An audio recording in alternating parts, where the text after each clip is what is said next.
Yo, what is up everyone? This is OJ over here from PlayerEssence and welcome to another Nintendo Switch video that I have here for you guys. So let's go ahead and jump right into these topics today. So Nintendo is prepared to up the production for the Nintendo Switch if there is strong demand at launch. So one of the things that Nintendo will be doing is that they're going to be holding hands-on events in addition to a presentation this January 12th, that is. And if the demand is strong, if people are going out there and just putting interest, like if they're getting a lot of views, stuff like that we saw beforehand, then they're probably going to up the 2 million count as far as the projected numbers than they did before, what they're going to ship, okay? This is according to Takashi Mochizuki on the Twitter Wall Street Journal. He says that Nintendo can increase production of the Switch from 2 million that it's planned fiscal year to more if the demand is strong. And I think that's just natural. Some people were a little worried, like, oh, they're gonna make it like another Wii situation to where all the Nintendo Switch systems are going to be gone at launch. No, that is not the case. Nintendo just put out a basic estimate. If the demand is there, then they'll just increase the production. Obviously, Nintendo wants to sell as many of these as possible, so Nintendo will have enough units if the demand is there. What you don't want is another Wii U situation to where Nintendo made a ton of these, like 5 million or whatever the case was at launch, and like nowhere near that many people bought it. So that's what you don't want. You want to be a little conservative. Pre-order numbers are there, then that's when you up to production. But we don't even have any solid pre-order numbers or anything. Remember, Tatsumi Kimishima, businessman, came from the banking background. He's gonna make sure that the demand is there before he starts putting all this money into the production as far as how many units there's going to be. Let's get some pre-order numbers, and then if the pre-order numbers are strong, then up the amount that you produce for launch. Next, let's move on to Nobunaga's Ambition is announced for the Nintendo Switch from Koei Tecmo. So pretty cool stuff from there. The Nobunaga's Ambition series will be heading there.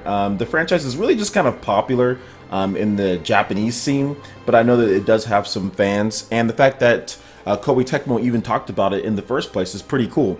We're probably going to see more on this game and many other third-party games at the January presentation, when developers can really just kind of go wild and let people see and know what games they're working on. Alright, next article here. Eurogamer sources say that the Nintendo Switch screen is 6.2 inches with a 720p multi-touch screen. So here is what they have to say on this. They say, once again, 6.2 inches in size, which is pretty much the same as the Wii U gamepad as far as the screen size goes. And it has a capacitive multi-touch screen. Both the Wii U and Nintendo 3DS featured restrictive touchscreens to where you have to apply quite a bit of pressure and you can use a stylus. This is going to be more like your smartphone or like your tablet when it comes to the interaction between the screen and the users. So it doesn't seem like the screen will be used when it's docked because it does cover it up, but Nintendo wants to clearly make sure that you do not have any type of dual screen type of usage like the Wii U, because that already failed. So I'm pretty sure that's the reason why that dock covers up the whole thing. Don't want to get it confused. We still do have the rumor about the whole right Joy-Con being able to be an IR for when you use the device on your TV, so we still have to wait and see how that works or if that's even true in the first place. But overall, I don't think it's really a big deal. It has a 6.2 inch screen, it's 720p, and it's multi-touch. That's like tons of tablets out there. So pretty cool stuff there. I'm glad Nintendo has finally embraced the multi-touch era in 2017.